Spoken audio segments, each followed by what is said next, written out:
성소를 좀 더 살펴봐야 돼요. 성소가 이렇게 있다고 했잖아요. 그래서 여기가 첫 번째 휘장이라고 그러고 여기가 두 번째 휘장이라고 해요. 그래서 나 공부를 더 해보시면 아예 부르는 이름 자체가 달라요. 얘 부르는 이름 다르고요. 얘 부르는 이름 달라요. 제가 뭐 거기까지 하면은 그거는 제가 그냥 어서 보고서 읽어드리는 거니까 보고서 읽을 수 있는 거는 그냥 직접 읽으시길 바래요. 이름이 다르다 정도까지 아셔도 돼요. 그러니까는 이게 사람들이 헷갈릴 이유가 없다라고 얘기하는 거고 여기에다가 더하기 대제사장이 되면 그거는 고민 없이 여기입니다라고 하는 걸 저희가 지난 시간에 다 했어요. 네. 네. 그리고 이제 왜 이게 중요하냐면 여기 이거는요 제사와는 상관이 없어요. 전혀 상관없어요.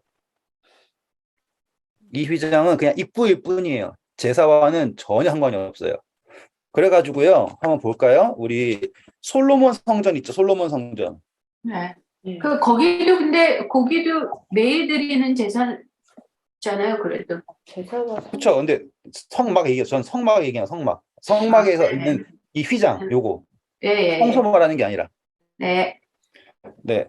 제가 자세하게는 못하지만 그래도 차근차근 한번 해드릴게요. 열왕기상 오셔서요. 이제 성전 건축한 모습이 나와요. 열왕기상 6장이에요. 일단은 7절 보면 성전 기본 건축이 뭘로 돼요? 돌. 돌, 그렇죠. 그래서 예수님은 모퉁이 돌이라고 그래요. 그래서 이제 광야 성막은 성막이죠, 그렇죠? 그런데 솔로몬 때 다윗의 후손 맞죠? 다윗의 아들 솔로몬이 지은 성전은 무엇으로 만들었다? 돌로 만들어졌고 그리고 이제 다 금으로 입히고 하는 것 등등등 나와요. 근데 중요한 거는 모퉁이 돌 이런 상징이 다 나와 있습니다. 네. 그래서 우리 이제 15절 보면은 성전을 건축하는데 뭘로 한대요? 백향목. 그렇죠. 감사합니다. 그래서 이제 아주 좋은 나무예요. 그래가지고 막 하고요. 그리고 31절 보세요. 드디어 이제 뭘 만드나 보세요. 문, 감람나무로.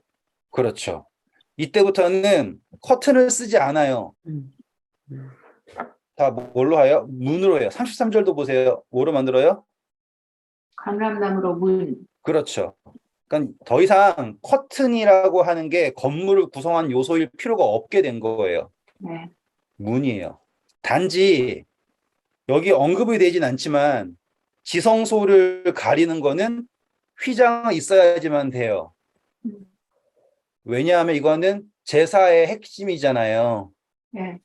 네. 그래서 여기서 언급이 되진 않아요. 하지만 이것이 있었다라고 이제 추론을 할 수 있는 거는요.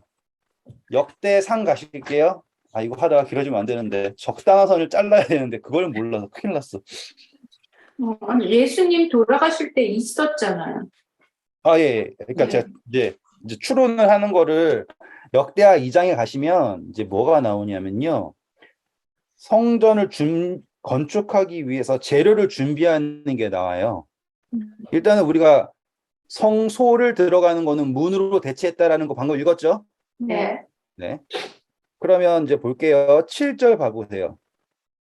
이제 청하건대 당신은 금, 은, 동, 철로 제조하며 자색, 홍색, 청색 실로 직조하며 또 아로색일 줄 아는 재주 있는 사람 하나를 내게 보내어 내 아버지 다윗이 유다와 예루살렘에서 준비한 나의 재주 있는 사람들과 함께 일하게 하고. 그렇죠. 자, 이게 되게 상징적이에요.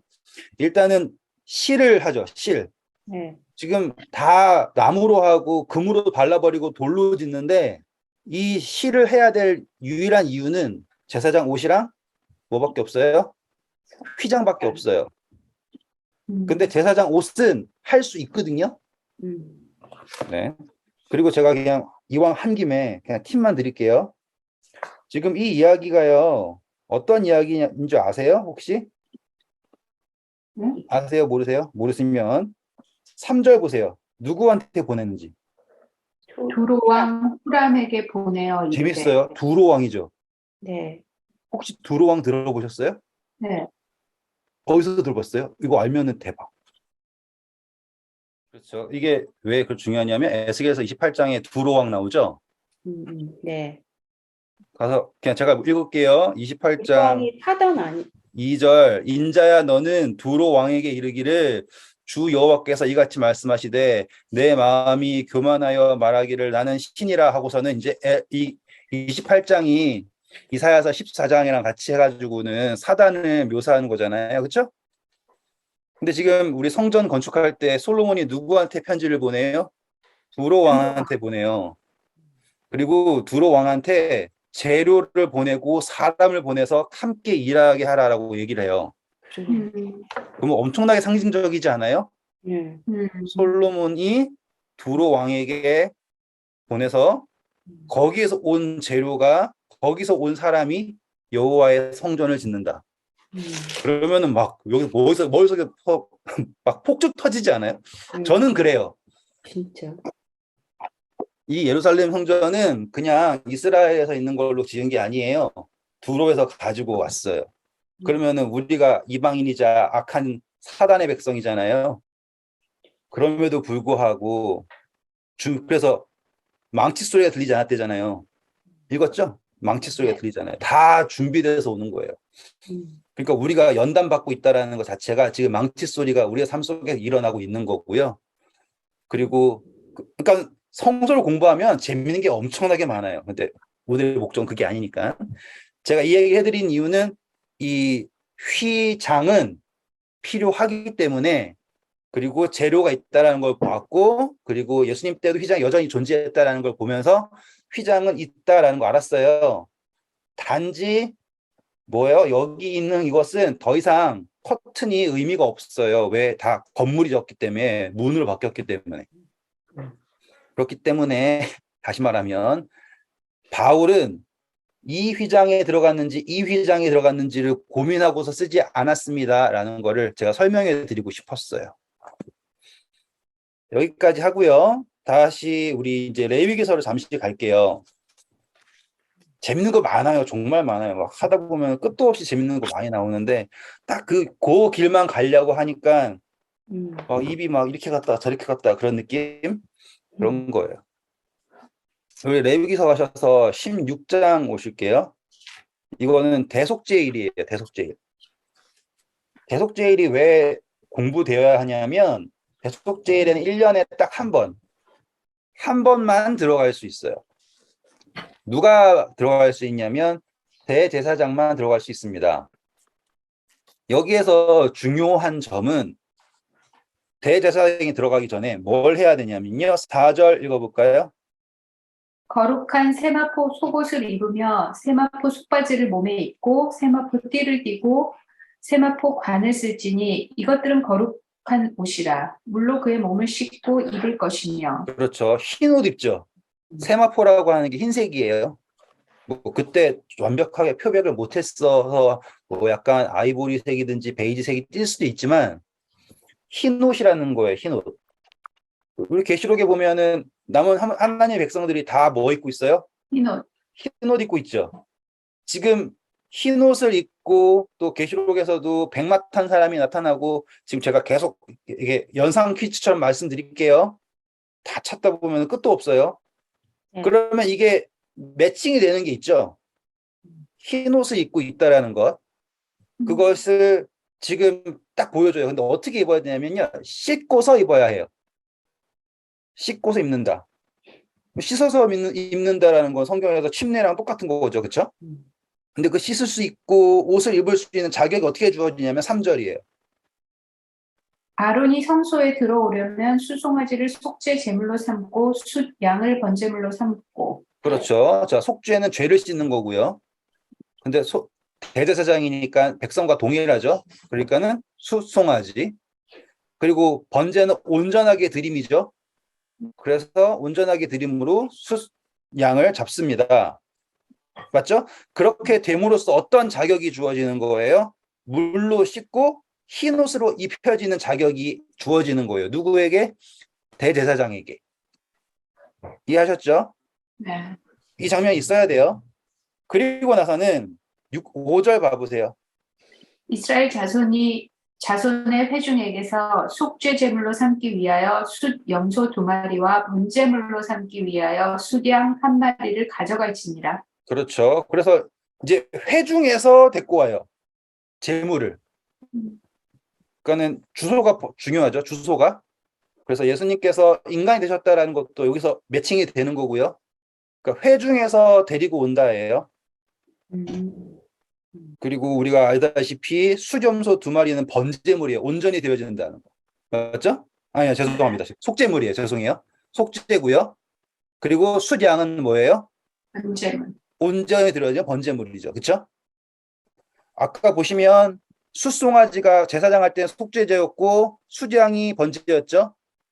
여기에는 이스라엘 자손 회중을 위해서는 염소가 속죄고 숫양이 번제죠. 이렇게 단계 보이세요? 네. 왜 그러죠? 제가 전에 설명드렸을 거가 있는데요. 이렇게 이해하시면 돼요. 영향력의 크기라고 생각하시면 돼요. 영향력의 크기 혹은 책임. 사실 모든 죄는 다 똑같은 죄인데요. 전에 공부했잖아요. 제사장이 범한 거는 부지 중에 범했다고 하지 않죠. 네. 그런 식으로 이제 죄의 정도가 아니라 무게를 이제 바꿔서 표현한 거라 생각하시면 돼요. 지금 저희는 이제 아사셀 뭐 염소 2마리 이거 할 이야기 하는 게 아니에요. 네. 그러면 이거 여기서 회중에게서 나온 숫양 1마리가 예수님이에요? 그렇죠. 근데 다 그런 식으로 이해하시는 게 맞아요. 이걸 할 수는 없어요. 절 이해해 주세요. 저는 지금 이 속죄가 어떻게 방향이 나오는지 그거 하려고 온 거예요. 네. 네. 자, 이렇게 준비가 됐어요. 그래서 이 두 염소가 있고요. 하나는 아사셀을 위한 것이고 하나는 이제 속죄하는 거고요. 그래요. 이제 근데 한 염소를 잡아요. 이제부터예요. 이제 염소를 잡고요. 피를 가지고 들어가요. 그렇죠? 이렇게 들어가는데 어떻게 되는지 보세요. 11절부터 한번 볼까요? 아론은 자기를 위한 속죄제에 수송아지를 들이되 자기와 집안을 위하여 속죄하고 자기를 위한 그 속죄제 수송아지를 잡고 향로를 가져다가 여호와 앞 제단 위에서 피운 불을 그것에 채우고 또 곱게 간 향기로운 향을 두 손에 채워 가지고 휘장 안으로 들어가서 그렇죠. 자, 여기서 보시면 향로가 나옵니다. 향로. 그냥 적으면서 할게요. 이 향로가 되게 중요해요. 이게 같은 단어를요, 두 가지로 쓸 때가 있어요. 특별히 구분이 안 되는 게 이 신약 쪽에서 향단이랑 향로를 같은 단어를 사용해요. 구분이 없이. 나중에 히브리서 9장 공부하면서 헷갈릴 거 나올 거예요. 그런데 여기서 대속죄에 대해서 핵심은 뭐냐면 이 향로에다가 향단에 있는 향을 갖다가 채워야 하죠. 그렇죠? 그리고 이 향에서 나오는 향이 연기가 성전을 꽉 채워서 대제사장을 지켜주는 역할을 해요. 한번 읽어볼까요? 이제 2절부터 12절 후반부터요. 곱게 간 향기로운 향을 두 손에 채워 가지고 휘장 안에 들어가서 여호와 앞에서 분향하여 향연하고 증거계 위 속죄소를 가리게 할지니 그리하면 그가 죽지 아니할 것이며 라고 나오죠. 그럼 이 표현은 뭐예요? 이미 어디가 열려 있는 걸 얘기하는 거예요? 네. 지성소가 지금 왜 지성소에 뭐가 있어요? 법궤가 있고 법궤 위에 시은자가 있잖아요. 이게 속죄소거든요. 여기 그 그룹 천사가 있고요. 네. 그러니까 하나님의 임재를 가리기 위한 연기 역할이죠. 우리 시내산에서 하나님이 임재하셨을 때 연기가 가득 찼었죠. 네, 같은 거예요. 자, 그 다음에 이제 뭘 하냐면 14절부터 읽어주세요. 그는 또 수송아지의 피를 가져다가 손가락으로 속죄소 동쪽에 뿌리고 또 손가락으로 그 피를 속죄소 앞에 7번 뿌릴 것이며 또 백성을 위한 속죄제 염소를 잡아 그 피를 가지고 휘장 안에 들어가서 그 수송아지 피로 행함같이 그 피로 행하니 속죄소 위와 속죄소 앞에 뿌릴지니. 자, 여기서 집중해 주세요. 피를 뿌리죠. 그냥 속죄소 적을게. 속죄소에다가 피를 뿌리는데 몇 번 뿌려요, 지금? 7번. 근데 지금 어떤 피예요? 같은 피를 뿌려요? 어떤 피를 뿌려요? 4절 보면 무슨 피를 가지고 오고? 송아지. 그렇죠. 숫송아지. 얘는 두 번째는 무슨 피? 염소. 그렇죠. 와, 이제 다 이해하시는 거예요. 아, 그러면 이게 캐릭터가 딱 구분이 되죠? 이거는 예. 누구를 상징하는 거고, 제사장을 상징하는 거고, 지금 제사장의 피가 속죄소에 닿았죠? 그것과 똑같이 이제 염소는 누구예요? 백성들이죠. 네. 그 피가 그대로 속죄소에 갑니다. 지금 보이시나요, 이제? 네. 네, 그거는 네. 보이는데, 그건 보이는데 뭘 보라 그러는지 모르겠어요. 띠로리. 나는 지금 뭐 어마어마한 걸 그냥 얘기해 네, 아니, 주는데, 근데 여태까지 예수님의 피는 피인데, 우리 피는 조금, 우리 피는 뿌린 적도 없고, 흘린 적도 없어가지고, 띠로리다, 띠로리. 난 이렇게 얘기해 주면 진짜 완전 답을 다 준 건데, 아, 이게 이제 가르치는 사람 마음 다르고 배우는 사람 마음 다르고 그런 건가 봐요. 자, 그렇다고 해볼게요. 근데 어쨌다고 그거지 지금. 지금 우리 제사장은 예수님이에요. 네. 회중은 우리예요. 우리, 그렇죠? 네. 지금 예수님의 그 속죄의 피가 하나님의 보좌까지 갔어요. 그것이 우리로 하여금 우리의 속죄가 여기에 연락될 수 있게 되는 거예요. 근데 어떻게 되냐면 그전에는 휘장에 막혀서 여기 앞에 뿌려졌거든요. 7번씩. 확인해 볼까요? 네. 차이점을. 레위기서 몇 장이야? 속죄제 4장. 온 회중이 범죄 하면, 자, 해볼게요. 일단 4장은 제일 첫 번째는 누구의 죄였어요? 제사장의 죄였죠. 네. 6절 봐보세요. 그 제사장이 손가락에 그 피를 찍어 여호와 앞 곧 성소의 휘장 앞에 7번 뿌릴 것이며, 그렇죠? 네. 7번 뿌리고 어디다 발라요? 향단 뿔에다가 발라요. 네. 그렇죠? 네. 회중도요. 제사장이 간 것만큼만 가요. 보세요. 네. 17절. 그 제사장이 손가락으로 그 피를 찍어 여호와 앞 휘장 앞에 7번 뿌릴 것이며, 맞습니까? 네. 그러니까 지금 제사장이 다다를 수 있는 범위에까지 누구도 다다를 수 있냐면 우리도. 이스라엘 백성도 다다를 수 있는 거예요. 그런데 지금 이 7번 뿌린다는 건 완전하게 전가하고 일치시킨다는 뜻이에요. 그런데 이 대속죄일에는 대제사장이 어디까지 다다르냐면 이 보좌에까지 다다른 거예요. 그렇게 됐을 때 비로소 대제사장이 들어가서 안 죽었죠. 아시겠어요? 네. 대제사장이 피를 가지고 숫송아지 피를 가지고 들어갔는데 안 죽고 에스더가 죽으면 죽으리라 하고선 들어갔다가 안 죽고 나라의 절반 주겠다 약속 받잖아요. 그거랑 비슷한 거예요. 지금 이 대제사장이 들어갔는데 안 죽고 그의 송아지의 피가 시은자까지 가가지고 완벽하게 뿌림을 받은 거예요. 7번. 동쪽에 딱 발려지고 7번. 그렇게 됐을 때 이 성공하고 돌아온 이 대제사장은 우리의 속죄를 하나님의 보좌 앞으로 가져갈 수 있는 존재예요. 그러니까 이제 대제사장이 갔다라는 것만으로도 누가 갈 수 있다라는 게 증명이 된 거예요. 우리가 갈 수 있다라는 게 증명이 된 거예요. 지금 이걸 설명하기 위해서 레위기서 16장을 우리가 잠깐 본 거죠. 네. 아, 근데 왜냐면 아까 우리의 피라 그래가지고.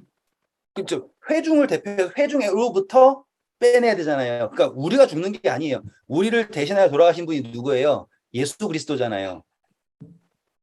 그러니까 이 염소든 송아지든 다 예수님이에요. 근데 중요한 것은 예수님께서 보좌에 다다르셨는가가 중요한 거잖아요. 차이점을 보실 수 있겠죠? 네. 그래서 대제사장은 들어갔다 나왔다를 해야 되는 거예요.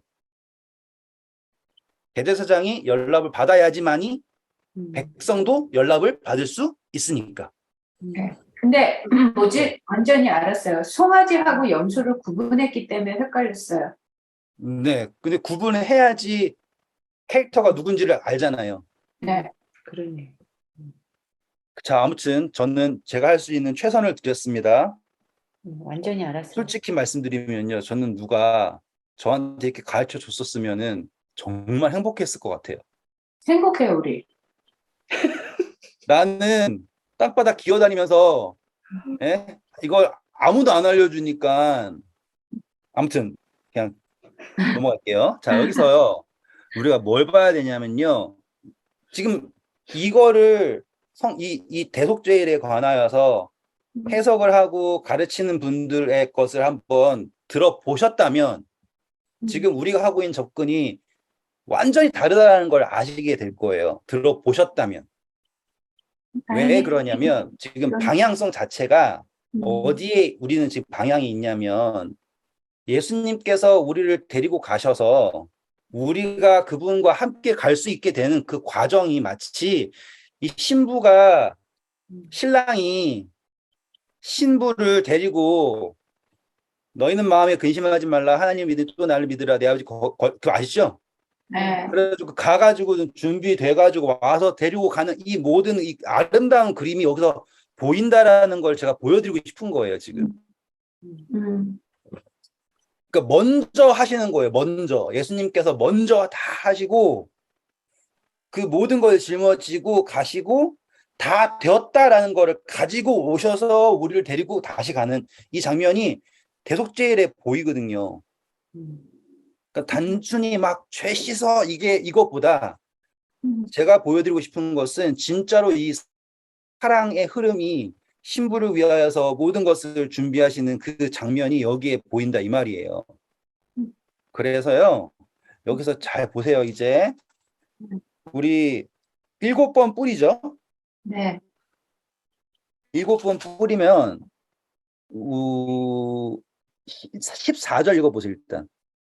그는 또 수송아지의 피를 가져다가 손가락으로 속죄소 동쪽에 뿌리고 또 손가락으로 그 피를 속죄소 앞에 7번 뿌릴 것이며. 자, 여기서 보면 아무나 그 다음 부연 설명 없죠.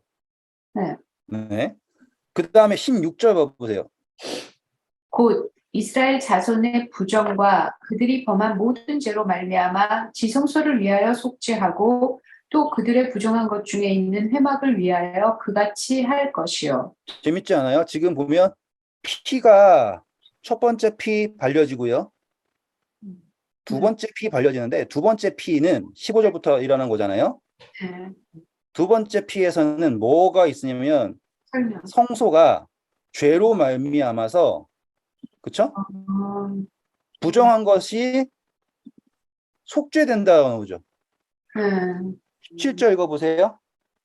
그가 지성소에 속죄하러 들어가서 자기와 그의 지방과 이스라엘 온 회중을 위하여 속죄하고 나오기까지는 누구든지 회막에 있지 못할 것이며. 이야, 그러면 이 대제사장이 뭐 하기 전까지는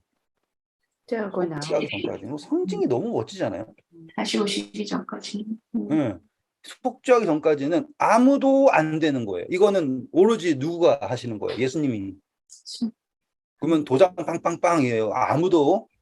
그런데 보시면 뭘 하냐면 속죄인데 이스라엘 16절 이스라엘 자손의 부정과 그들의 범한 모든 죄로 말미암아서 속죄한대요. 근데 솔직히 이 보좌가 잘못한 거 있어요?